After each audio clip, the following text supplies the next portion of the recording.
अब हम देखने जा रहे हैं मैनेजमेंट की डेफिनेशन। तो इसमें पहली डेफिनेशन जो दी गई है वो है मैरी पार्कर फॉलेट के अनुसार। इन्होंने डेफिनेशन दी है प्रबंध अन्य व्यक्तियों से कार्य करवाने की कला है। According to Mary Parker Follett, managing is the art of getting work done through others. अब इसको जरा समझेंगे।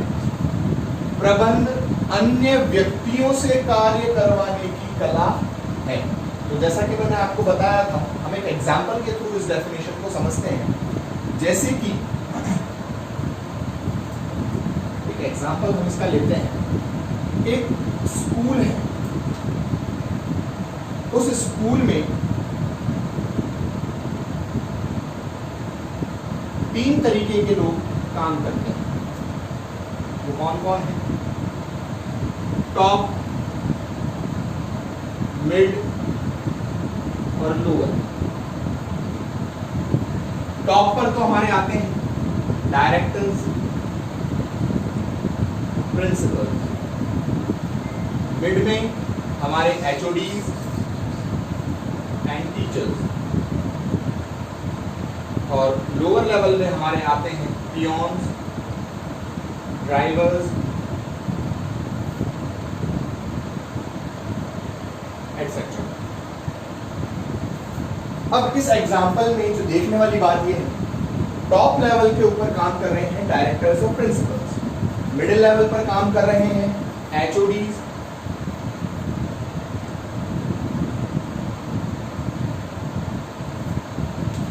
एचओडीज यानी हेड ऑफ द डिपार्टमेंट और हमारे टीचर्स, और लोअर लेवल पर काम कर रहे हैं पियोन्स, ड्राइवर्स एंड एटसेट्रा। अब इसमें सबसे इंपॉर्टेंट चीज, टॉप लेवल जो पर्सन है उनका क्या काम? इनका काम है अपने सबऑर्डिनेट्स को स्ट्रेटजी प्लान करके देना, अच्छे से अच्छे रिसोर्सेज अवेलेबल करवाना, और किस काम को किस तरह से किया जाएगा वो प्रॉपर वे, वो प्रॉपर आइडियाज इन्हें देना। ये खुद वो काम नहीं करेंगे, वो अपना टारगेट, अपना काम दूसरों से कंप्लीट करवाएंगे। अब ये जो टीचर्स हैं या एचओडीज जो हैं, ये लोग डायरेक्टर्स और प्रिंसिपल्स के द्वारा बनाई गई स्ट्रेटजी के अकॉर्डिंग काम करेंगे। अगर डायरेक्टर ने एचओडीज को कहा है कि आप अपने टीचर्स से with in 3 months course complete करवाइए, फिर हमें रिवीजन भी लेना है, बच्चों की टेस्ट सीरीज भी ऑर्गेनाइज करनी है, ये लोग स्ट्रेटजी प्लान करेंगे, राइट्स एंड ड्यूटीज अलॉट करेंगे, रिसोर्सेज को अलोकेट करेंगे, और एचओडीज और टीचर्स जो हैं ये लोग इनके द्वारा बनाए गए पाथ के ऊपर काम करेंगे।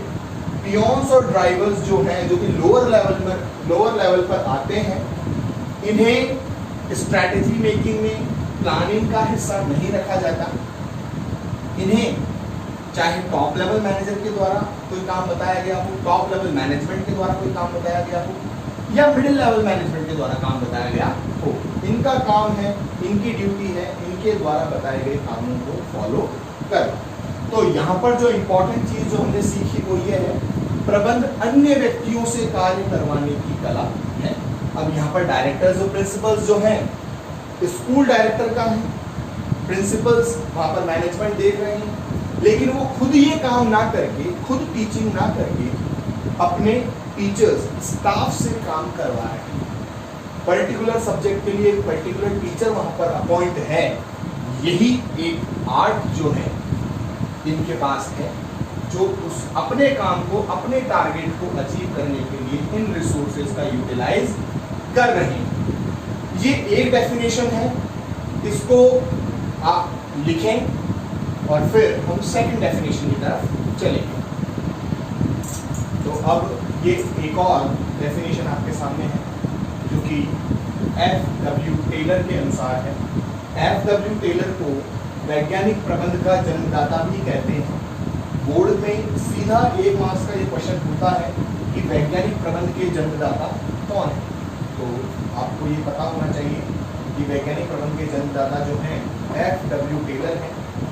फ्रेडरिक विंस्लो टेलर के अनुसार ये डेफिनेशन दी गई है कि प्रबंध यह जानने की कला है कि आप क्या करना चाहते हैं, तत्पश्चात यह भी सुनिश्चित करना कि वह कार्य सर्वोत्तम तथा मितव्ययी तरीके से किया गया हो। मतलब कि हमें कोई भी काम जो करना है उसके बारे में हमें ये पता होना चाहिए कि हमारा जो काम हम फ्यूचर में, जो टारगेट्स हमारे हैं, हमें फ्यूचर में उन टारगेट्स को कैसे अचीव करना है। एक सिंपल सी बात है, एक स्टूडेंट लाइफ के अंदर जब बच्चा बोर्ड क्लासेस के एग्जाम देता है तो हर बच्चे का ये टारगेट होता है कि मुझे ज़्यादा से ज़्यादा और अच्छी से अच्छी परसेंटेज अचीव करनी है। तो सबसे पहले तो ये डिसाइड करना होता है कि हमें क्या करना है। तो जैसा कि हमें पता है कि जैसे मैं अगर 12th में पढ़ रहा हूँ तो मेरा ये ड्रीम है, ये टारगेट है कि मुझे 90% के प्लस में मार्क्स लेके आने। तो ये हुआ कि आप क्या करना चाहते हैं। तत्पश्चात यह सुनिश्चित करना कि वह कार्य सर्वोत्तम तथा मितव्ययी तरीके से किया गया हो। अब मुझे 90% मार्क्स लाने हैं तो सिर्फ सोचने से या प्लानिंग कर लेने से 90% मार्क्स नहीं आएंगे। मुझे 90% अगर मार्क्स लाने हैं तो उसके लिए मुझे एक प्रॉपर स्टडी रूटीन सेट करना होगा, जो कि प्लानिंग वाले प्रोसेस या स्ट्रेटेजी मेकिंग प्रोसेस से पॉसिबल होगा। अब जो मैं टाइम टेबल बनाऊंगा, जो मैं स्ट्रेटेजी बनाऊंगा, उसके अकॉर्डिंग मुझे डेली हर सब्जेक्ट्स को अकॉर्डिंग टू प्रॉपर टाइम या जो हमने टाइम टेबल में सेट किया उसके अकॉर्डिंग हमें पढ़ना होगा। कार्य सर्वोत्तम, सर्वोत्तम का मतलब होता है बेस्ट तरीके से, कि हमें किस तरह से हमारा टाइम सेट करना है, जिसमें हमारी स्कूलिंग्स भी है, हमारी और सब्जेक्ट्स के लेक्चर्स भी हैं जो हमें घर पे पढ़ने हैं, वो सब चीज़ें हमें देखना है। और मितव्ययी तरीके का मतलब ये है कि ऐसा नहीं कि मुझे 90% मार्क्स अचीव करने हैं तो मैं मेरे फादर को कहूँ कि पापा मुझे अच्छी से अच्छी, बड़ी से बड़ी कोचिंग के अंदर एडमिशन दिला दो, बड़े स्कूल में एडमिशन दिला दो, या किसी ऐसे टीचर से एडमिशन दिला दो जो बहुत अच्छा पढ़ाते हो, जिनकी फीस बहुत ज़्यादा हो। ऐसा नहीं। मुझे अगर मेरा टारगेट अचीव करना है तो मैं घर पे रहकर सेल्फ स्टडी के थ्रू भी वो टारगेट अचीव कर सकता हूँ। ऐसे ही एक ऑर्गेनाइजेशन में भी होता है कि हमें ये डिसाइड करना होता है ऑर्गेनाइजेशन में कि हमें साल के एंड में, एंड ऑफ द ईयर, क्या टारगेट अचीव करना है, हमारा इस साल का टारगेट क्या होगा। उस टारगेट को सेट करने के बाद यह देखना कि हमें वो टारगेट कैसे अचीव करना है, जो तरीका हम अपनाएंगे वो तरीका दी बेस्ट होना चाहिए, और सबसे बड़ी बात एकदम मितव्ययी होना चाहिए, कम खर्चीला होना चाहिए, जिससे हम संसाधनों का बेस्ट यूटिलाइजेशन कर सकें। तो एफ.डब्ल्यू. टेलर ने यही कहा कि प्रबंध यह जानने की कला है कि आप क्या करना चाहते हैं, तत्पश्चात यह भी सुनिश्चित करना कि वह कार्य सर्वोत्तम तथा मितव्ययी तरीके से किया गया हो। इंग्लिश में एक बार देखेंगे। According to F W. Taylor, the father of scientific management, management is the art of knowing what do you want to do and then seeing that they do in the best and the cheapest manner। ये definition आपकी F.W.. Taylor की है। इन्होंने यही बताया कि आप जो भी काम करें उसके लिए पहले प्रॉपर्ली गोल सेट करना, जो गोल, जो टारगेट हमने सेट किए हैं उसके लिए प्रॉपर स्ट्रेटजी मेकिंग करना, ताकि हम वो टारगेट्स इफेक्टिवली अचीव कर सकें, और जो तरीका हमने अपनाया है वो तरीका बेस्ट हो और चीप हो, सस्ता हो, महंगा ना हो, हमारे लिए कॉस्ट ज़्यादा ना पड़े, उस तरीके। ये देखना ही क्या है, मैनेजमेंट। इसके बाद हम एक और डेफिनेशन लेंगे, तब तक आप इस डेफिनेशन को लिखिए। तो साहब ये एक और डेफिनेशन आपके सामने, तीसरी डेफिनेशन और आखिरी डेफिनेशन मैनेजमेंट की, लुइस ए एलन के अनुसार प्रबंध एक ऐसी सुव्यवस्थित ज्ञान का समूह है जो कि प्रबंध के सिद्धांतों तथा व्यवसायिक पेशे पर आधारित है। According to Louis A Allen, management is the group of systematic knowledge that is based on some principles of normalized management of the business profession.